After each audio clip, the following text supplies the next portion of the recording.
The worst situation as an investor in real estate happens in the first few years of your ownership, right? Because you have the highest amount of payments that you owe for your mortgage and for all kinds of stuff. You have probably the lowest rent you will ever have. Hi, and welcome to Beyond the Paycheck. I'm Paula Christine. So I've always had this interest in real estate investing, and I could never figure out how to do it. I've had other guests on the podcast talk about it, and they make it sound like it's, so easy. But with real estate being so high right now, I just don't know how somebody would really get started in that. So I've asked Alex, and I'm going to let Alex introduce himself so I don't botch his last name, because I'm normally really good at botching people's last names. So go ahead, Alex, introduce yourself and welcome. Yeah, thank you for having me on the show, Paula. So my name is Axel Meyerhoefer, and I've been in real estate investing pretty much for the last 15 years. How did you get started? Well, I finished an Air Force career of 22 years and got immediately recruited into a software company, did that for a little more than 4 years, and then decided I wanted to see how it is to be an entrepreneur being on my own. And I started a consulting business, and I saw how basically this works with, you're doing services and you're collecting money. And I realized when I looked at, sending invoice, getting money back, there were none of the things that I used to see in the company I worked for, right? There was FICA and Social Security and all kinds of other things.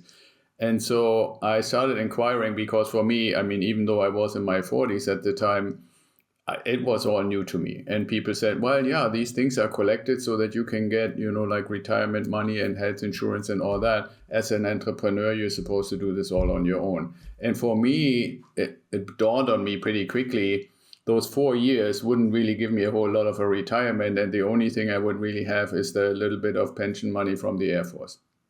And that would not be sufficient to sustain a family, even like on the basic level. So I thought, okay, I got to do something. And if you think about that was in 2005, where we were only 2 years removed from the .com crash. So I really felt like stock market investing was probably not the right thing. You could debate in hindsight if that was right or wrong, but it was basically what happened. And so I looked around and tried to find out, what do successful people do, right? I was like believing that I could be a successful entrepreneur. What would people do? And I found that so many people invested in real estate, especially residential real estate. And so I tried to find out how to do it. And being German, I basically bought books and cassette tapes and CDs and DVDs and all this kind of stuff, because I've always, this is part of my nature, I guess, wanting to understand how something works.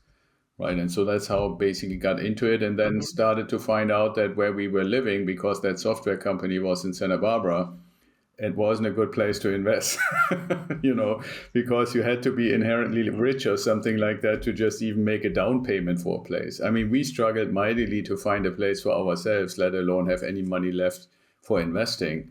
So that then led me to think, okay, let's talk about. Yeah, go ahead.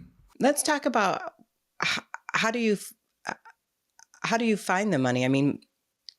When people want to get started, and like you did, how did you find the money? Because, if you work every day and you're living paycheck to paycheck and you're trying to say, I want to change my life, I want to get into real estate, do you have to get, do you have to have 20% down? How does that work?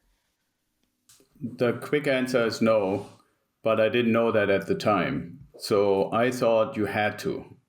And the reason, so that basically led me to understand, okay, if I had to do 20% down in Santa Barbara, we were talking like, even at the time, $150,000, $200,000, stuff like that, which I obviously didn't have. So what I then did is to say, okay, is this ratio the same everywhere? And like I mentioned earlier, I read books and DVDs, CDs, stuff like that, courses. And I learned from that there are vastly different prices in different parts of the country. And so I researched pretty much state by state by state and found out that the Midwest and a few other states and a few other locations had much better ratios between the price you pay and the rent you can make and the down payment you need to make. So if we take like right now, one of our preferred states that we're actively right now investing is Ohio. And there you can find properties between 100,000 and about 180,000. And so at 100,000, it's $20,000. Now you might say, okay, somebody who lives paycheck to paycheck, 20,000 might still be too much. So when you really go to the most fundamental starting point where somebody says, I just like to kind of tip my toe in. Now I know, I didn't know at the time and the technology wasn't there, but now you can start with $50, literally. What?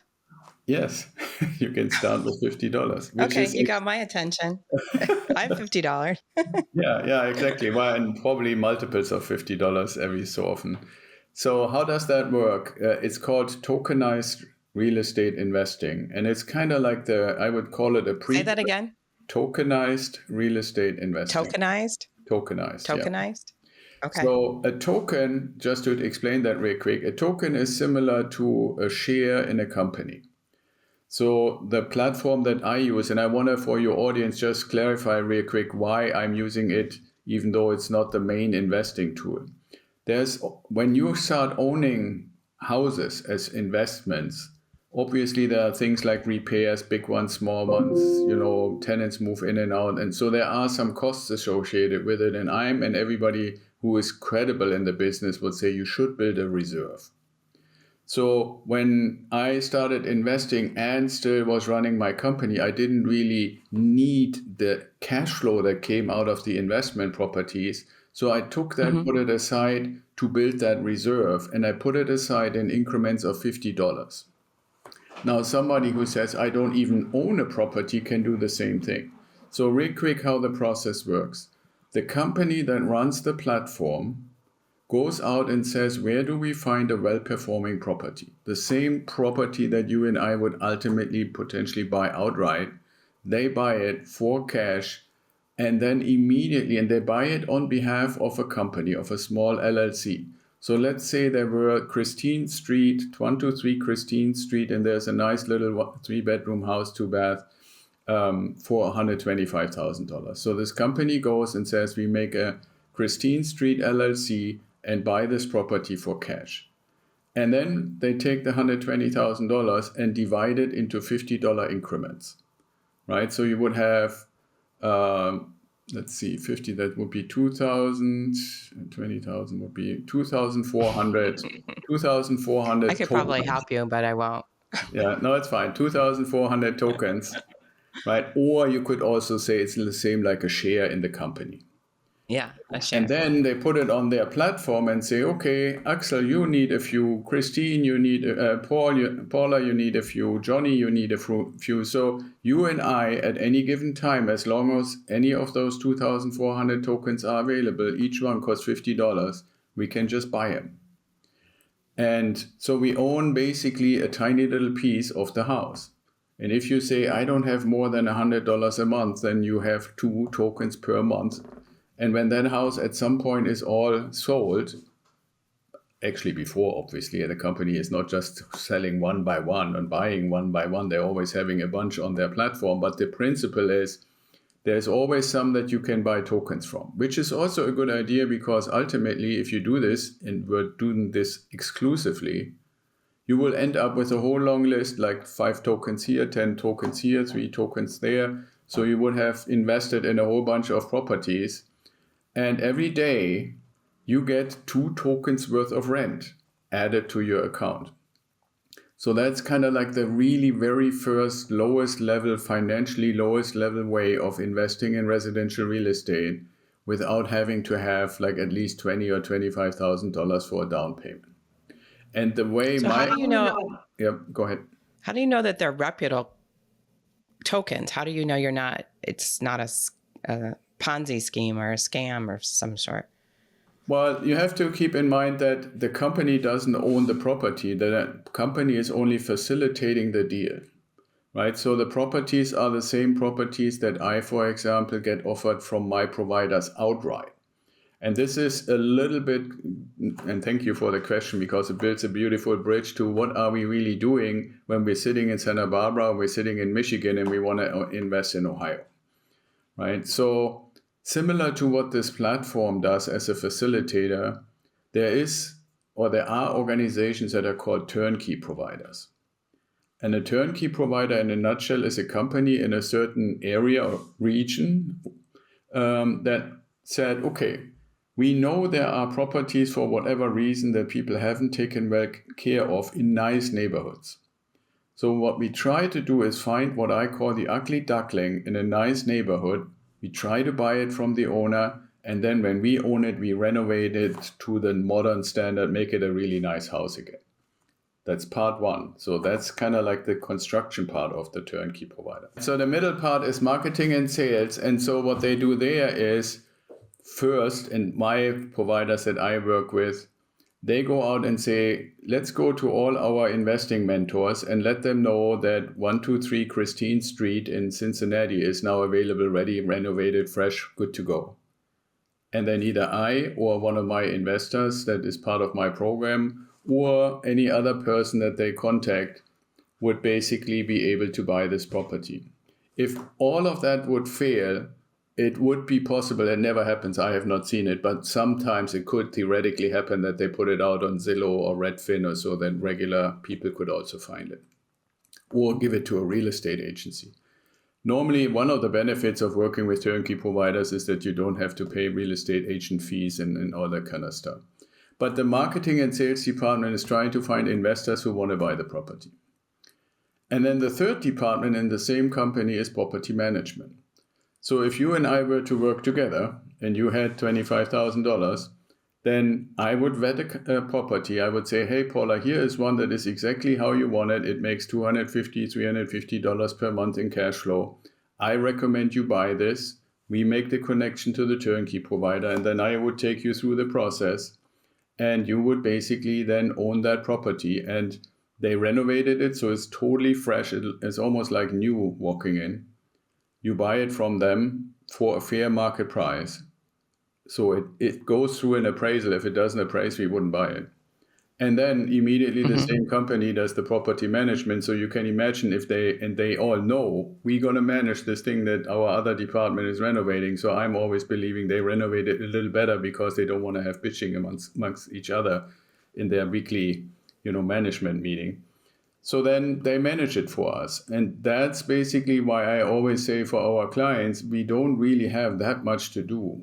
I suggest for people that work with me to build a cluster. So you start with, like, let's say a location in Ohio, and you keep investing there until you have 4 or 5. And that means once a month for like half an hour, you talk to your dedicated property manager and go through what have your properties done. Initially, it's just one, and then maybe next year it's 2 or 3 and so forth, right? And so it's not a whole lot of work. And obviously, they make money twice. Once when they sell it to us, and then every month if they manage it. And they only make money when they manage it well and they have a tenant that pays and all that good stuff. So now you're making, let's say, your $300 a month, and that means you can buy 5 or 6 tokens every month until your reserve is big enough. So you say, okay, well, I don't need it for reserve anymore. Now I basically just either let it sit there or you buy the next property and so forth. But to answer your question, how do you get started? If somebody listens to us and says, well, I don't currently have 20, 25,000, I would say go the tokenized route, $50 per unit, per token, per share, whatever word you want to use. So let's say we paid the $50 per token and we bought 1 token. What would that generate for us in revenue, or does that take? Well, I mean, put it in perspective for me. Yeah, 1 token is a little bit tricky. Let's say for the whole property, even though I know that we cannot really find a $50,000 property, but to make it a little bit easier to say, okay, there would be some magical $50,000 property. So we had 1,000 tokens, and this $50,000 property could be rented for $1,000 a month, right? So if we basically had 1 token of the 50,000 of the 5,000 tokens, we would make $10 a month, right? Okay. So, and then what happens if you decide 5 years from now, I want to get out of this, I don't want to be in this anymore? How do you get out? Yeah, I thought you would ask a little differently. But either way, is the answer is the same. The reason that they're actually putting or basically adding the rent not once a month like you would if you own a house outright. If you own tokens, you get your rent added to your account every day. And the reason is they want to make it as similar as it is as if you were to own stock. Right? Nobody says you have to own a stock for a year and only then can you sell it. You can buy and sell stocks on a daily basis. Now, one of the things that is important in this context is these tokens and the relationship that you have with this property that you are a partial owner of has implications for taxes. So you get tax deductions for the number you have, and obviously you have income. But if you say, I want to sell this thing 23 days after I bought it, that's not even a full month. Unless they do the rent every day, you will always have to wait until some kind of accounting event has happened. But with the payment of the rent on a daily basis, any day you can say, today I want to sell half my tokens, 10% of my tokens, all my tokens. Your account, it's called a ledger, is always balanced at midnight, every day. So every day you can sell all of them, some of them, one of them. It's totally up to you. So, I mean, that sounds awesome, but a lot of in my brain goes red flags. Like it sounds too good to be true. Flags. Hit me with your red flags. Well, yeah. Like, are there a lot of companies that have these tokens, or is there just a few? And how come I've never heard of this before? Well, there's just... Yeah, so I don't think there are a lot of companies, to be honest. But that might also be because I really have stopped looking after I found a good one. So, so I don't want to really make a final statement about it. Why have we not heard about it? I would say two reasons. The one reason is that the idea of tokenization comes from the blockchain as a technology. And as soon as you say blockchain, many people almost instantaneously jump to crypto in their mind. And it's not completely wrong because all crypto runs on what's called the blockchain. But it's not a causality. The blockchain exists because there's crypto.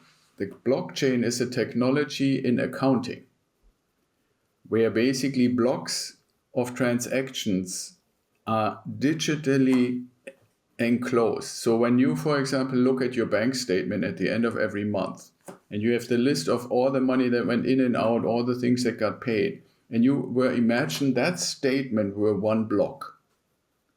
And when it's done, when the month is done, it gets encapsulated, and both you and the bank have agreed nothing is ever going to change on this anymore. And if in 20 years somebody says, hey, I know this Paula lady, she never pays her bill, you would go digitally to that block and say, I can prove. And the bank has agreed. That's the beauty of the blockchain. It's digital and instantaneous. When a transaction is done, it gets instantaneously, basically electronically carved in stone. And both sides have at that moment agreed to it.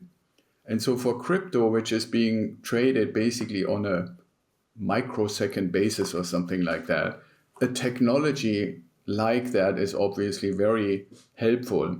So all the crypto industry, if you want to call it that, jumped on that technology and is taking advantage of it. But many companies do all their logistics nowadays. Amazon is using blockchain, all kinds of technology companies using blockchain.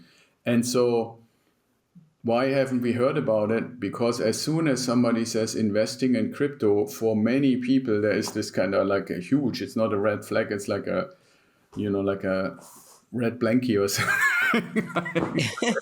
It's very scary. Yeah, but the thing about it is, I remember times, I'm not sure if you remember the times where people were claiming that cell phones were so dangerous you're not supposed to hold them next to your ear. Right? Because somebody brought and put out that rumor that somehow these things are, kind of little nuclear devices or stuff like that, until research was done and it was proven and people used them for decades and they got better and better, less and less energy. But I don't know of anybody who could really prove that the cell phone was the thing that made him weird. So anyway, what I'm saying is there is always people in general, humans in general, have a resistance to change, right? And Of course. I can tell you, I mean, my mom, for example, 84 years old, for the last 35 years has not seen a check of any kind. When I, in my business in the US, make a transaction to a payee on my bank account, whether it's Chase or Wells Fargo or you name it, that the bank has no banking relationship with, they literally write a check and mail it to you. Europeans would say, you gotta be kidding, why are you doing this? Or this whole notion of balancing a checkbook. 30 years ago, they got rid of that, but it was also an effort to realize everything can be digital. When I look at my daughter, and she once said something kind of funny, a check came from an insurance company. And I was in Europe and I said, hey, I don't want this to, expire. Can you please go to the bank and put it in my account? So about an hour later, she sends me a WhatsApp and said, it's done. I said, oh, that is great. And then the next sentence underneath is still carved in my brain. She said, and by the way, Dad, maybe you join humanity where you send your check with a picture over the cell phone. Right. So I'm still, remembering I need to join humanity where you don't bring a check to the branch anymore.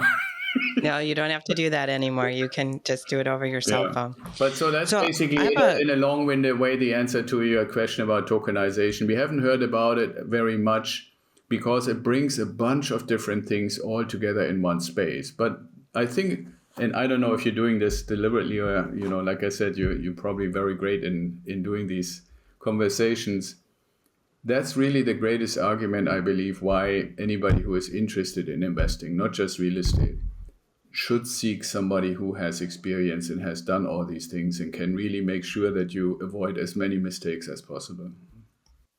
Yes, that's true. That's for anything that you do. You should always seek out advice. My next question would be, can you lose money? You mean in tokenized or in general, or how do you mean? Mm-hmm. Well, I know in real estate you could lose by not having a tenant or not being able to sell the property for more than what you paid for it. But what about in tokenized? Is there the potential to lose your investment? No, I would say virtually impossible. And the reason is we are oftentimes tempted to throw certain things together that don't necessarily belong together. When you buy a token or you buy a house, you buy the asset, ownership of the asset. Now, if the asset were to burn down and you're not allowed to have an asset that you put tenants in that doesn't have insurance, then insurance kicks in and rebuilds the asset. So a total loss in residential real estate is virtually impossible. Now, what people also think when you ask the question, lose money, oftentimes goes in the direction to, will I make all that I'm expecting? Right, and so I'll give you a quick example. If you say, I buy this property A and I'm expecting that it grows in value every year by 5%, but then there are 3 years in a row where it doesn't grow at all, or maybe even the price goes down, that's not really losing money because the asset is obviously still there. Right. It's only a loss if you were to sell it at a loss. Yeah, if you were to accept that reduced price. Now, here comes the interesting thing that people, especially in real estate, typically forget. The worst situation as an investor in real estate happens in the first few years of your ownership, right? Because you have the highest amount of payments that you owe for your mortgage and for all kinds of stuff. You have probably the lowest rent you will ever have, unless there is like some massive like Great Recession kind of thing happening. But normally rent typically goes up with inflation. Sometimes more, sometimes maybe a little less, but it goes up. And the value typically goes up with inflation. So if you look at the first 5 years versus the second 5 years, third 5 years, and so forth, the first 5 years is basically the worst situation. And in that time, it's possible that the value goes below what you paid.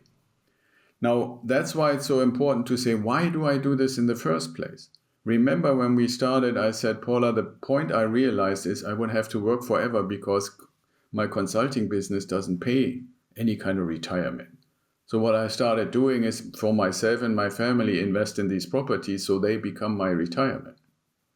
And now that I'm in year 7 or 8 with most of my properties, I'm getting to the point where rents have increased, values have increased. I'm through this kind of worst part of ownership. And so the likelihood of real straight out loss, complete loss is anyway impossible, but some loss where you would say I get less out than I put in is very limited. Now, one quick thing, is it okay if I add one more little thing? Okay. Mm-hmm. Keep in mind, if you for a moment put aside the tokenized thing, which is, like I said, similar to buying stocks, where you have to have the money, the $50, and then you get one stock or one token. When you buy a house, like if you and I were to say we partner and we buy this house, this $120,000 house in Ohio, you and I only put $25,000 in. And the rest of the money comes from the bank. Right? So mortgage, yeah. Yeah. So in these first few years, even if the house, this $120,000 house, only grows in value at 3%, right, which is even below inflation right now, it gets the 3% on the full value. So on the $120,000, that's $4,000 a year. Easy math. It's a little bit different, but it's basically $4,000 a year. And now you have to keep in mind, we get to keep those $4,000, even though we only put $25,000 in. So if you say after 3 years it grew $12,000 and we put $25,000 in, it doubled our investment, right? Because we keep the $12,000. It's no longer $120,000. If we're selling it, it would be $132,000, right? And our mortgage has gotten smaller. It's not gotten bigger, right? Because the tenants pay it down a little bit every month. So we would keep the 12,000 and we would get our 25,000 back. So let's say it doesn't improve in value at all. Well, then we still get our 25,000 back and the tenants pay down 1 year, 2 years, 3 years. Part of the mortgage, yes. Part of the mortgage, right? Very little of the mortgage. But yeah, very little. They pay down very little. And don't forget, we are allowed in that to write off about $5,000. So depending on your tax rate, let's say you have 25% tax rate, that's $1,000 a year in your pocket as well. So those are all the benefits of outright owning it. Not all of that would be the same when you buy the tokens. But that's why I'm saying if you take the depreciation, meaning like what tax savings you have, the appreciation of the house itself, the income that you have in cash flow from rent, plus what the tenant's part is helping you to pay down the mortgage, it would have to be for years and years in a row the worst economy ever, until I could imagine that you would basically end up losing your investment. No, I personally think real estate investing is very profitable. And I think only in 2008, in that time period that, housing prices dropped, that you only if you had to sell it, would you have maybe taken a loss. But even if you wouldn't, it's like selling a stock when it's down. Why would you do that? You would, and actually, you're definitely taking a loss.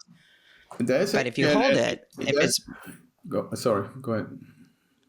So if you, like anything, if you hold it you're buying it for an investment. So it's not likely you're in your mind going to say, I'm going to be selling this in a year or two.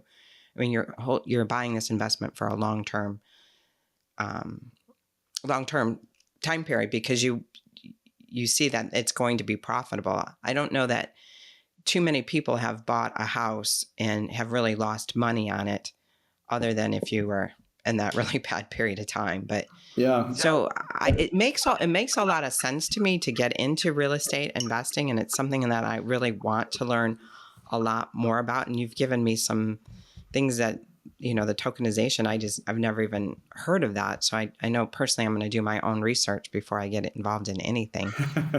But that's so intriguing. It just makes me now, my brain's going, oh, I want to, my brain's just going crazy. And I'm happy to help you with that. Like anybody in the audience, if anybody is interested, I'm always always willing to have at least a complimentary conversation to see if it's the right thing for you. One quick thing I wanted to mention, because when we have these really dramatic events, like you mentioned 2008, it really oftentimes depends on which side of the event you are. I'm always smiling when people talk about 2008, because what's often forgotten. Oh, it was a huge buying opportunity. True, but if you look at an investor like me, who at the time had his first investment properties that I bought well before that crisis, guess what happened to the people who lost their house? They came to you to rent your property. Right, so that's why I said it depends on which side of the crisis you're on. If you have space that you can make available for people that need space, then you're on the winner side, so to speak. If you're obviously owning a house where somebody said, we give you 120% mortgage, and for the first 2 years you can afford to pay it, and then it pops up double and you have not enough money, that's just horrible. What the banks and the mortgage brokers did at the time was just horrible. But for somebody who has, as you mentioned, that long-term perspective and is building a portfolio of properties to make available to other people, at that time, between 2008 and 2011, I oftentimes wished I would have had 10 more properties available just to be able to rent it to people. Well, I think a lot more people are renting today than buying because the houses are so expensive and they can't afford to purchase a home. So I think rental is still and will always be a good option for generating income. That's true. But again, on that point, you also have a good side and a bad side. I mentioned earlier when we were starting that I looked to invest in the Santa Barbara area and came to realize I couldn't. Now, I mentioned I wouldn't be able to do the down payment. But even if I had the money out of some magical reason, it would still not be a good thing. Think about this just for a moment and for your audience. If we take a $500,000 property, for me and you, if we were to work together, or any of my clients, to even start looking at it, it would have to make $5,000 a month in rent. Now, if I have a $120,000 property in Cincinnati, like we were talking about earlier, all I need to see is $1,200 a month rent. So it obviously makes... So that's what you're looking for the cost of the property. The monthly rent is 10%? Is 1% of the purchase price to start looking. Now, obviously, sometimes it's a little below, depending on circumstance, maybe a little above. But if you are in an expensive area, then even if I were, obviously, you know that I am normally in San Diego and prices there are $700,000-$800,000.